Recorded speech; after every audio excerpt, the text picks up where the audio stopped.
लोग आशीर्वाद प्यार दे ही जाओ। और कल आवता खेसारी म्यूजिक वर्ल्ड से भी बहुत तगड़ा गाना बा। वो गाना के आप लोग सुनब जाते एकदम बहुत लाजवाब गाना बा। आज टीजर ऊपर आयल बा, तो आप लोग बस आशीर्वाद प्यार दीजिए। और टीजर के भर भर के आप लोग प्यार देते नहीं जा, इतना ज्यादा आप लोग प्यार देते नहीं जा कि वो हमरा लागत है कि 1 मिलियन टीजर पहुंच जाये। आप लोग बस आशीर्वाद प्यार बनौले रही जा और गाना सुनत रही जा। बहुत जल्दी बहुत सब कुछ सही होके और फिर से हमने के आप लोग के बढ़िया बढ़िया गाना सुनाई जा।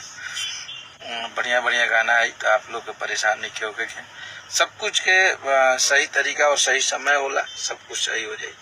बस आप लोग मोहब्बत और आशीर्वाद बनौले रखी जा। अभी अन्नपूर्णा फिल्म पे हमारे वो गाना आई लव यू बिहारी, तो वो गाना के आप लोग सुनी जा। टुनटुन भाई के हमारे छोटे टीजर आई खेसारी म्यूजिक वर्ल्ड पे बिहार में हुई।